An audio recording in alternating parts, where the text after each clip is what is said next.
Hi, I'm JoAnne, and this is my van, and it's a Mercedes-Benz Sprinter 170 4x4.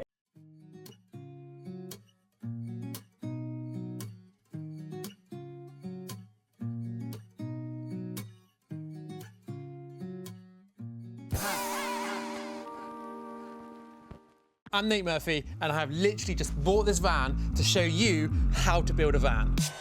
We have made a really detailed course which will help you go from this to this. You will learn everything you need. We help you specify your electrical system, and you'll be able to access a community all building their own vans at the same time.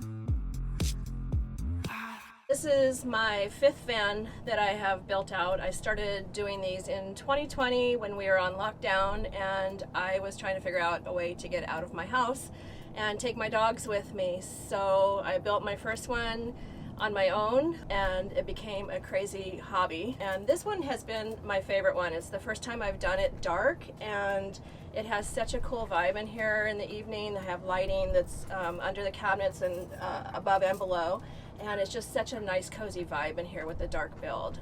This van is for sale. I just am starting on my 6th and 7th build, so this one is looking for a new home.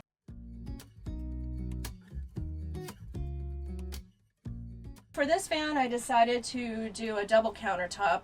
This is the cooking countertop. It has a 2-burner gas cooktop, and it runs off of the small green propane tanks that's just underneath. Super easy. They last usually about 30 to 45 days, which is awesome. The countertop is a butcher block. It's a acacia wood that I thought I wanted to have solid black, so I did it all black at first, and then I thought, oh, that's a little bit too dark, so I started messing with mixing different colors and sanding it down until I got this finish, which I just really love the look of it. And over here I have spice rack up here that's magnetic. You can just put whatever you want up in these little bottles, and they stay put right there when you're driving.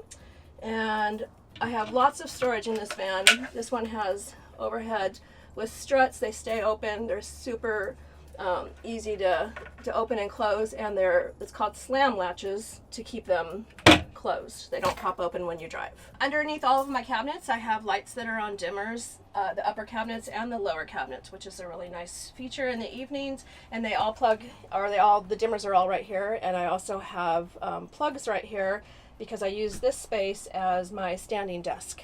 Also on this side, on the lower part, this is my refrigerator. It's nice and big. I can fill it up with groceries that last almost a week. And it also has a nice big freezer, enough for several quarts of ice cream, because you gotta have that when you're in your van at night.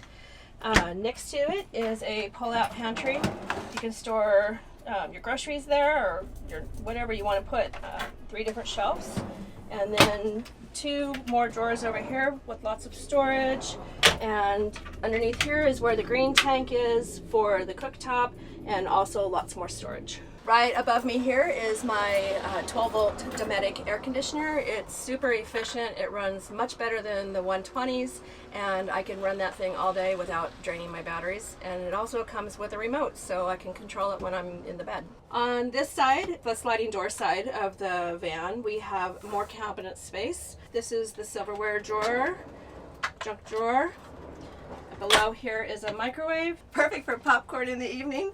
And I have more storage space underneath here for your pots and pans. This cabinet underneath the sink is lots of more storage room. And then I have one more cabinet over here that has a nice deep drawer. Kind of use this for my junk drawer.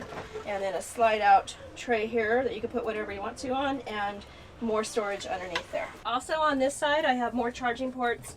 This is the dimmer light for the cabinet lights on this side of the van, and then I also have a pull-out table right outside here, which is really nice. In the morning you get up and have your cup of coffee sitting on the step, and you have a table to put your things on. The windows in this van are all C.R. Lawrence. This one's really nice. It has the vent. Both sides have vent windows.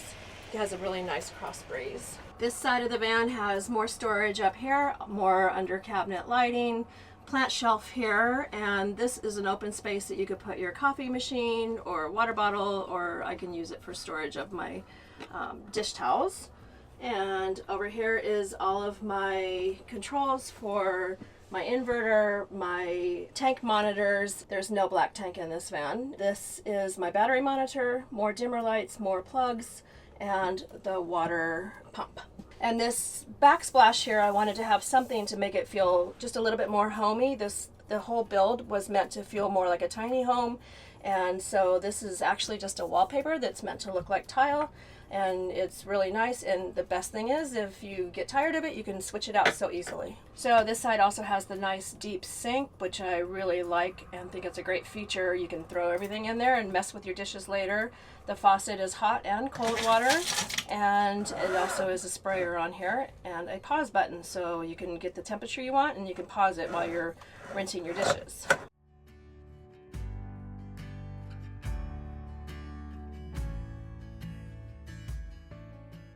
And over on this side, behind the door, we have a full-size shower. Hot and cold water, and a shower head that you can pull down. The toilet is a composting toilet, which is one of my favorite features in the van, as weird as that sounds. You can take the toilet out, or you can leave it in, and it's waterproof. You can just spray all over it. It has a light, obviously, and a vent, so that when you're in the hot shower, all the steam vents right out. I have hooks for my towels, and up above we have the shampoo and the conditioner and the body wash dispensers. And this entire shower is tiled with, this is called Duma Wall, and it is a really awesome waterproof tile that you don't have to have any grout for, so it's really easy to clean. The other great thing about this door, it's called a Nautilus door, and it goes, when it goes open, it squeegees off all the water, so we don't have mold as an issue in here.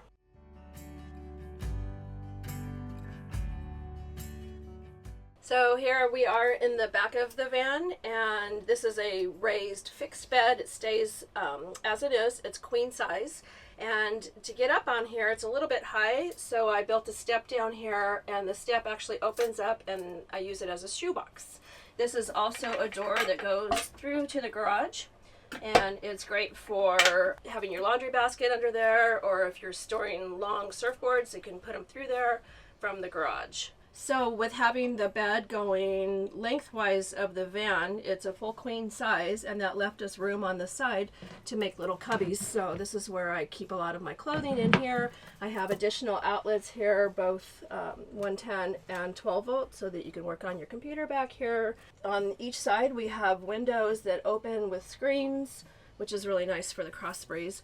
And up above me here is a max air fan, which is awesome.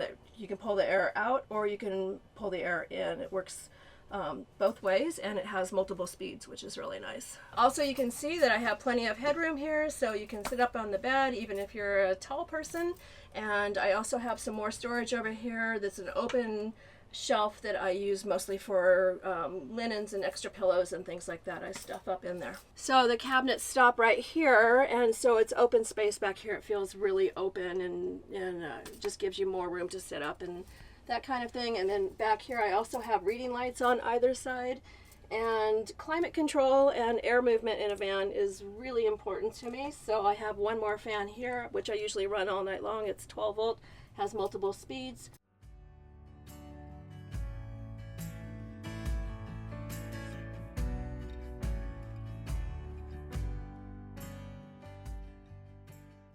So here we are in the garage, and back here I have another shower. I love having an outdoor shower. It's so awesome when you come back from hiking or biking and want to just spray off. It is a hot shower and cold. And back here is the water tank, and it's a 32-gallon, and I keep it inside so that it doesn't freeze when we go up into the snow. Back in here we have the Bosch 4-gallon water heater. It's stationary, it stays right there, and 400 amp hours total batteries.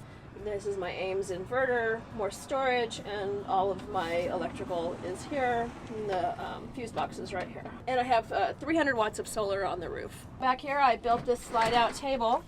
I originally built this so that you can bring your chairs back here and have your dinner back here and watch the sunset, but I tend to use it mostly for my dogs. At the end of the day, after we're ready to go in, they jump up here, I take the water and wash them off, and then they go in through the door right there so that their paws are nice and clean before bed. Thanks so much for checking out my van. If you are interested in purchasing it, the link is in the description below, and I hope to see you on the road, or if you're ever in San Diego, it'd be fun to meet up with other van lifers. You may have noticed that you can buy our ebook. Our ebook shows you how to build a van conversion. It has 190 pages of text, diagram, and images showing you various options of various systems. It also comes with 25 videos that show you hands-on how to do many parts of building a van. Also, coming out soon, we have a course. The course releases in December, and if you sign up now, you get early access and a discount. The course is really in depth. It shows you everything from how to use basic tools all the way through to doing your gas, your water, and your electric installation. Not only that, but within the course, we support you hands-on in making your electrical specification. And you get to join a community of like-minded van builders who are building their vans at exactly the same time. Follow the links to find out more, and thanks for watching.